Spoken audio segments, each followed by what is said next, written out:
আর ওদিকে খড়গপুরে আলাদা কর্মসূচি দিলীপের। খড়গপুরে বিজেপির শহীদ শ্রদ্ধাঞ্জলি সভায় দিলীপ ঘোষ। সরকারের সমস্ত যোজনার লাভ তাদের দেওয়া হচ্ছে, বাড়ি ঘর, টোটাল লোন, শৌচালয় সব মিলেছে বাংলাদেশের মুসলমানরা, আর যেখানে সেখানে ঝুপড়ি করে রাস্তায় বসে যাচ্ছে। এই যে কেন্দ্র সরকারের গরিব কল্যাণ যোজনা, শৌচালয়, আবাস যোজনার বাড়ি, জলের কল, তারপরে মহিলাদের জন্য বিশেষ সুবিধা, তারপরে আপনার এই যে চাল ডাল রেশন, এই মোদীজি দিচ্ছেন গরিব মানুষের জন্য। তার ফলে মোদী যখন প্রধানমন্ত্রী হন 30 কোটি মানুষ দরিদ্র সীমার নিচে ছিল ভারতবর্ষে। আজ 27 কোটি মানুষকে আমরা দরিদ্র সীমার উপরে নিয়ে এসেছি। খাওয়ার অভাব নেই, টাকার ঘরের অভাব নেই, শুদ্ধ জল পাচ্ছে বাড়িতে বসে, গ্যাস পাচ্ছে, চাল ডাল পাচ্ছে, সকালবেলা পায়খানার জন্য আবার শৌচালয় পাচ্ছে, ইজ্জত ঘর। আর আপনি কি দিয়েছেন? সেই টাকা পয়সা লুট করে গরিব মানুষকে আরো গরিব করছেন। এই জঙ্গলমহলে গ্রাম বাংলা কারা বঞ্চিত হচ্ছে এই গরিব কল্যাণ যোজনার থেকে, বাড়িঘর থেকে? এখানকার কুর্মী সমাজ, সাঁওতা, মুন্ডা, ভূমি, খেড়িয়া, শবর, ধোপা, নাপি, এরকম 20টা জাতি আছে যারা গরিব গ্রামগঞ্জে থাকেন, খেটে খান, চাষ করে খান, লেবার খাটেন। তারা জীবনে বাড়ি করতে পারবে না, শৌচালয় বানাতে পারবে না, ছেলেগুলোকে পালন করতে চলে যাচ্ছে, শিক্ষা দিতে পারবে না। তাই মোদীজি তাদেরকে বাচ্চাদের স্টাইপেন্ড থেকে আরম্ভ করে থাকার বাড়ি ঘর দিয়েছেন। কিন্তু কজন পেয়েছে? অন্তপক্ষে 60 লক্ষ বাড়ি বাংলার জন্য টাকা এসছে, আরো 10 লক্ষ এসছে। কজনের বাড়ি আপনি হাঁটুর কোথাও দেখতে পাবেন না। কোথায় গেল বাড়ির টাকা? সেটা টিএমসি নেতাদের বাড়ি এখন 2তলা থেকে 3তলা হচ্ছে, কাঁচা থেকে পাকা হচ্ছে। যার মাথায় চুল থাকতো না এখন শ্যাম্পু মেরে ঘোরে, যে ডর সাইকেলে মোটর সাইকেলে ঘোরে, আর যে ফাটা মোটর সাইকেল ছিল সেখানে মারুতি কার, এই কার কালো কাঁচ লাগিয়ে যায়।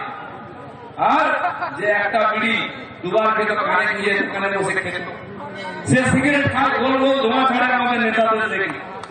যে পাড়ের চায়ের দোকানে বসে থাকতো, কেউ গেলে বলতে নেতা এটা চা খাওয়াও না, 2 কে 3টে চা করে খেত।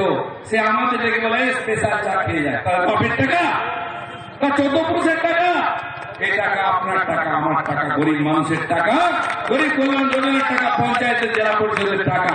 গলা টিপে বার করে নিয়ে আসবো, মাটির তলায় থাকলেও বার করে নিয়ে আসবো। আজকে একটা মজার খবর শুনলাম, আমাদের প্রিয় কেষ্ট বীরভূম, তাকে নাকি পুলিশ মুক্ত দেয়নি 21শে জুলাইয়ের ডায়াসে, ঠিক কিনা? আমি শুনলাম, জানি না কি দুর্দশা। দিদিমণি তার মাথায় হাত বুলিয়ে ঘোল ঢেলে 550 কোটি টাকা করে নিলেন, পার্টি চালিয়ে নিলেন। বেচারা আজকে ডায়াসে উঠতে পারছে না। আর আমার এখানে সাধারণ কর্মী ডায়াসে বসে আছে। এখানকার ওখানকার কোনো পার্থক্য নাই, যাতে দেখতে পান তাই উপরে দাঁড়িয়ে আছে। এই হবে। আমি মমতা ব্যানার্জির প্রত্যেকটি চামচা বেচাকে বলছি, টাকা কামিয়েছেন, বাড়ি ঘর করেছেন, গাড়ি করেছেন, বউর গয়না বাড়িয়েছেন, কিন্তু কপালে সেদিন খুব কঠিন আসছে। হয় টিএমসি ঝান্ডা ধরতাম, কিন্তু সেটা এত সহজ নয়। গতবারে একটু ঢিলা দিয়েছিলাম, অনেক মশা মাছি ঢুকে পড়েছে, ঝাড়াই বাছাই চলছে, কিছু গেছে কিছু আছে। এবারে কিন্তু ঢুকতে দেবো না, খবর নেবেন আপনার পাড়ার থেকে কে আসে। এখানে অনেক বন্ধু এসেছেন, আজকে পার্টিতে জয়েন করবেন।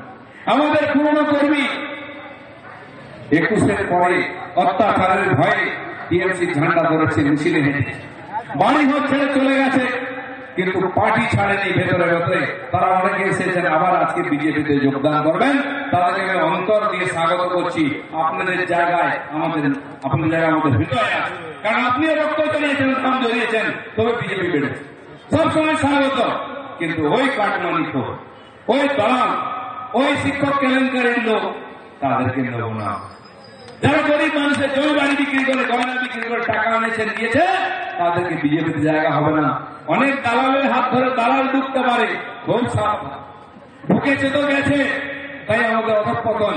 কিন্তু মনে রাখুন, সোনা সবসময় সোনা হয়। আপনারা হচ্ছেন তাই বিজেপির 24 ক্যারেট সোনা। এত অত্যাচার, অপমান, পার্টির মধ্যে আপনার সঙ্গে অনেক জায়গায় সুবিচার হয়নি, কিন্তু কেউ যায়নি।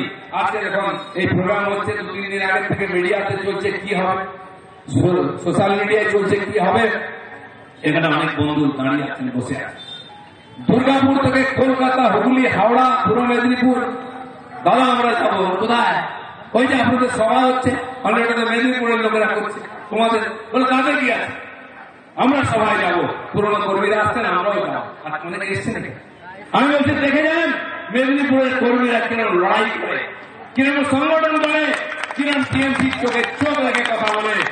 এটা করুন, আমরা একসঙ্গে এক নৌকোর সাথী আছি। ডুবলে ডুববো, ভাসলে ভাসবো, কিন্তু এত সহজে ডুববো না। ভারত মাতার আশীর্বাদে এই পার্টি পশ্চিম থেকে শুরু হয়েছে, জিত প্রতিষ্ঠা হয়েছে এখানে শ্যামাপ্রসাদের হাত দিয়ে, কিন্তু জিত শুরু হয়েছে পশ্চিম থেকে।